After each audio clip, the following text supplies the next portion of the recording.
भारत के प्राचीन ग्रंथों में कई वीर योद्धाओं का जिक्र हुआ है। उनमें से कुछ ऐसे वीर योद्धा भी रहे कि यदि वे महाभारत जैसे महायुद्ध में शामिल होते तो यह युद्ध उन्हीं के पक्ष में होता। आज हम इस वीडियो में प्राचीन ग्रंथों वर्णित बाहुबली आदिवासी योद्धाओं के बारे में जानेंगे। आइए दोस्तों वीडियो शुरू करते हैं। एकलव्य श्रृंगवेरपुर के राजा हिरण्यधनु के पुत्र थे। उन्होंने अपना अंगूठा द्रोणाचार्य को दान में दे दिया था, लेकिन एकलव्य ने अपनी धनुर्विद्या का अभ्यास जारी रखा। एकलव्य ने जरासंध की सेना की तरफ से मथुरा पर आक्रमण कर भगवान कृष्ण की सेना का सफाया करने लगे। सेना में हाहाकार मचने के बाद भगवान कृष्ण जब स्वयं एकलव्य से लड़ाई करने पहुंचे तो एकलव्य को सिर्फ 4 उंगलियों के सहारे धनुष बाण चलाते देख उन्हें अपनी आंखों पर विश्वास ही नहीं हुआ।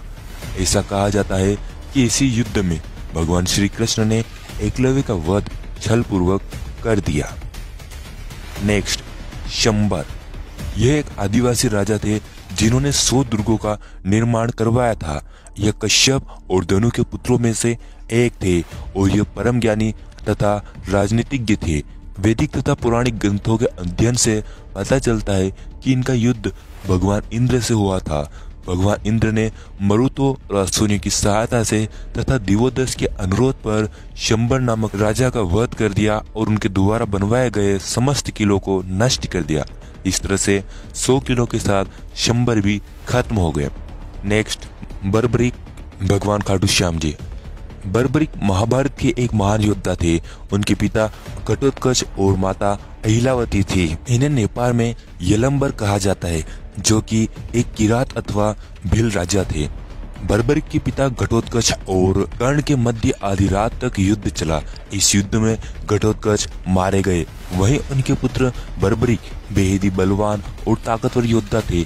बर्बरीक को कुछ ऐसी शक्तियां प्राप्त थी जिनके बल पर वे पलक झपकते ही महाभारत के युद्ध में शामिल समस्त वीरों को मार सकते थे।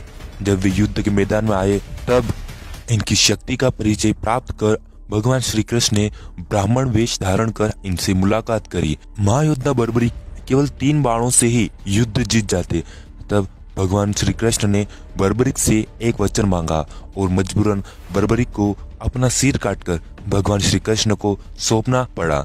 यदि बर्बरीक महायुद्ध के शामिल होते तो महाभारत के परिणाम कुछ भी हो सकते थे। राजा वर्तासुर एक भील राजा थे। उन्होंने आर्यों के नगरों पर कई बार आक्रमण किया। वर्तासुर और कालके एक साथ थे। वर्तासुर बेहद ही ताकतवर योद्धा थे। उन्होंने कई महाबली योद्धाओं को हराया था। उनके सामने भगवान इंद्र के प्रत्येक अस्त्र बेकार होने लगे थे और भगवान इंद्र का अहंकार चूर चूर हो गया था। तब दधीची का प्रसंग आता है, जिनकी हड्डियों से बने अस्त्र से देवराज इंद्र ने राजा वर्तासुर का वध किया था। राजा पुरुरवा भील वर्तमान पाकिस्तान स्थित पुष्कलावती नगर के राजा थे। कई विद्वानों का मानना है कि प्राचीन पुष्कलावती ही वर्तमान पाकिस्तान का नाम है। राजा पुरुरवा भील की पत्नी का नाम कालिका था। वे एक वीर राजा थे। जैन ग्रंथों के अनुसार राजा पुरुरवा भील ही आगे चलकर महावीर स्वामी कहलाए और महावीर स्वामी के पहले अनुयायी भी एक भील राजा ही थे, जिन्हें खादीसर भील कहते हैं, जो कि मगध के राजा थे और उज्जैन उनकी राजधानी थी। जैन ग्रंथों में राजा खादीसर भील का जिक्र मिलता है।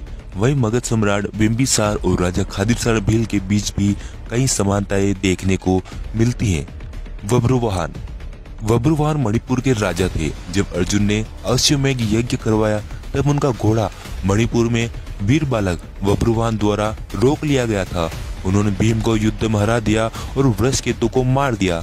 जब अर्जुन खुद बब्रुवाहन से युद्ध करने पहुंचे तब बब्रुवाहन ने अर्जुन को भी युद्ध में हरा दिया था। बब्रुवाहन अर्जुन के पुत्र थे। उम्मीद है दोस्तों आपको वीडियो पसंद आया होगा। इस वीडियो को लाइक कर आप हमारा मनोबल बढ़ा सकते हैं। आप कमेंट में बता सकते हैं कि आप किस टॉपिक पर वीडियो चाहते हैं। हमारे चैनल सब्सक्राइब कर ऑल नोटिफिकेशन चालू कर लीजिए। आपका कीमती समय देकर ये वीडियो देखने के लिए धन्यवाद।